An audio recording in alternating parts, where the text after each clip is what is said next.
Yeah, welcome back to the ConceptBase channel. My name is Manfred Leusfeld. The topic of today is the role of the class proposition that you see here in the center. That is a central class in the ConceptBase system, and it's a data model or telos based on the telos language. So let's open up this example model.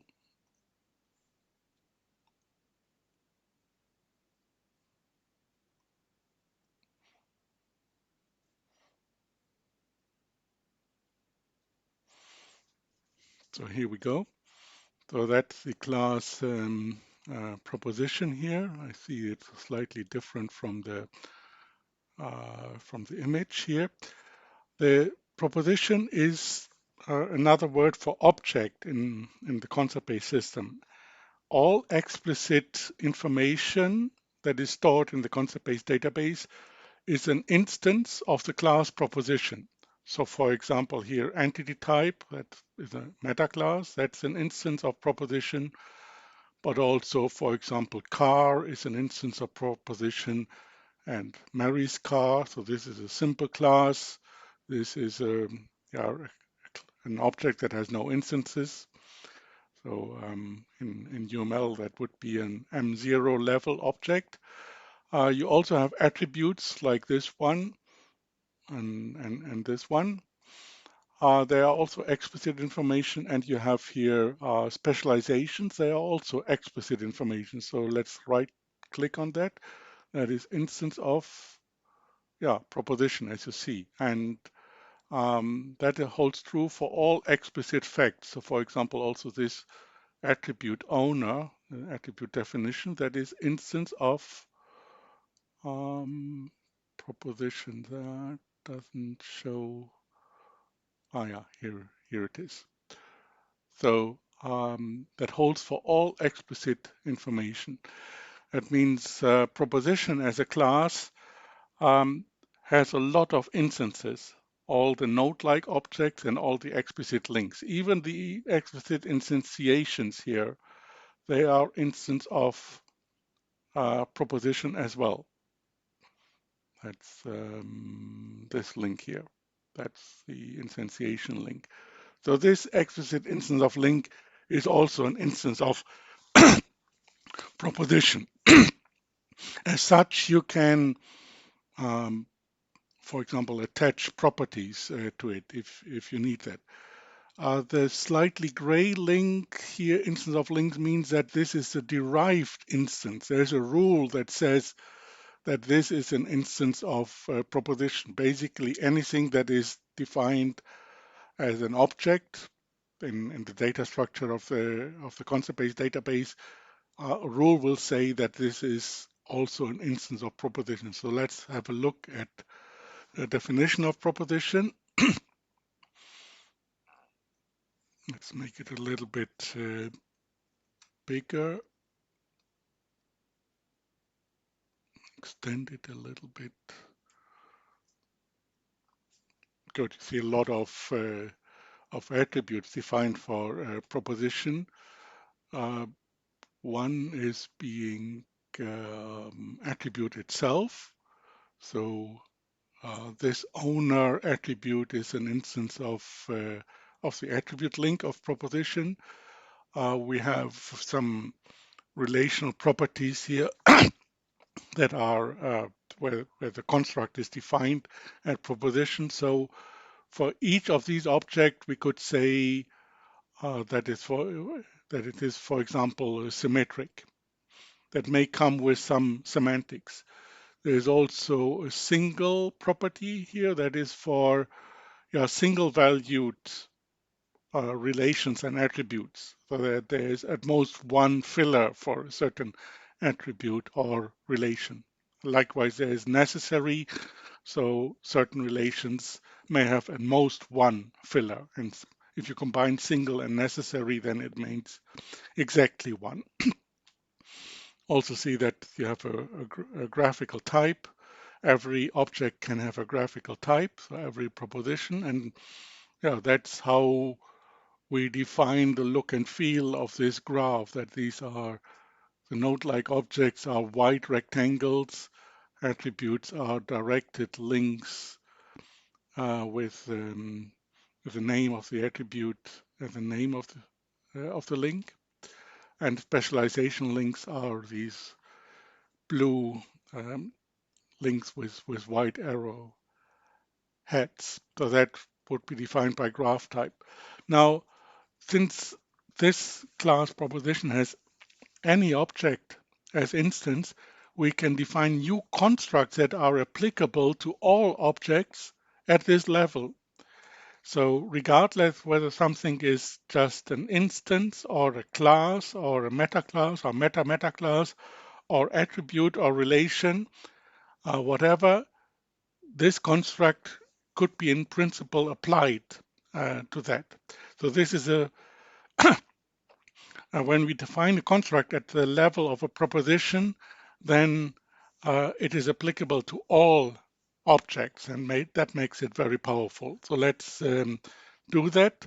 We do have instantiation, specialization, and attribution and relations as already given constructs in ConceptBase.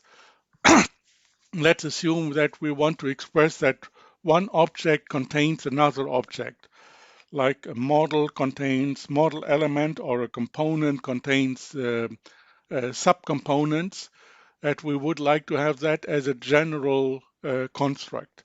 If we want to apply that to any object, then proposition is the right level to apply that. So let's do that. That's just a definition of a new kind of relation. And we load proposition, then we see this contains link somewhere. Hopefully here it is, at line 21. Good. So now we might want to define the semantics or part of the semantics of this link. Make it a little bit bigger. So for example, to say that it is asymmetric. So if x1 contains x2, then x2 may not contain x1. And we may define that it is transitive. Let's remove these links here for the moment. So the transitivity here says if x1 contains x2 and x2 contains x3, then x1, the biggest thing, contains also x3, the smallest thing. That is transitivity.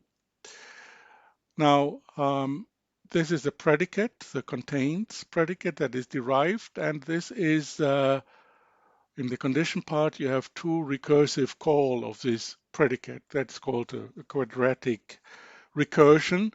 That's always problematic, in particular in the context of a class that has any object as instance. So the range of possible fillers for x1, x2, x3 is enormous. It is the size of the whole database.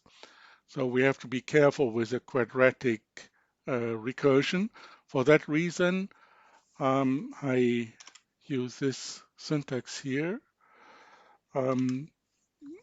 These qualifiers just say that this predicate is only about non-derived contains relations, explicit contains relations. So this one is not derived, but this one can be derived. And now we only have one recursive predicate. This one, that's a linear recursion. That's much better.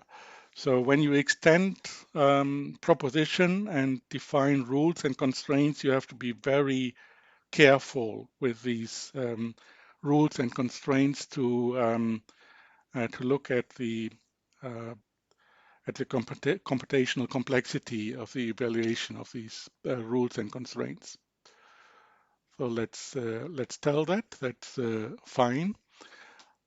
And now we take an example here. Let's erase that. So we have a car 1 that contains engine 1, and frame 1, engine 1 contains engine block and then electronic control unit 1. Frame 1 is not further decomposed, engine block is not further decomposed, and ECU 1 is also not further decomposed. So um, that should be fine, and indeed it is evaluated correctly. So let's see what happens if we break this asymmetry and we say that not only the engine 1 contains engine block 1, but also engine block 1 contains engine 1. That's a cycle in the contains relation, and that directly leads to a violation of this asymmetry uh, integrity constraint. That's this one here. And yeah, so we also see what leads to the clash of this constraint. Yeah, so that is about all that I wanted to say. You can extend the class proposition. That is the most expressive way to define new capabilities to all objects in a concept-based database. If you have specialized classes like component, then you can also define a contains relation between component, and then it only applies to instances of component. Like let's write that down.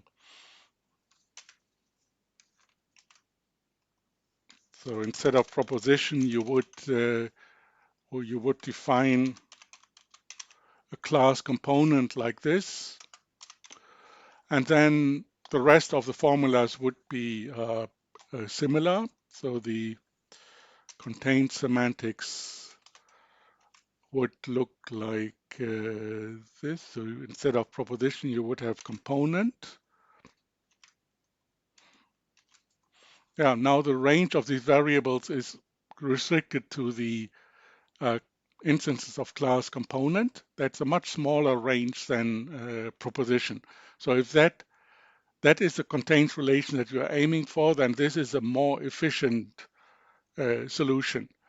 The previous solution with the proposition is more general. It is a generic principle, the contains relation. So that's what I wanted to say. In the comments, I give the links to the web page where we started from, and there it was also about adding new constructs to proposition for multi-level instantiation, and that was exactly done also by adding some more relations to proposition and define a handful of rules and constraints that define these new constructs for multi-level instantiation. Also in that case, we had to look very carefully at the structure of these formulas that we don't run into computational complexity issue. Thank you and see you next time.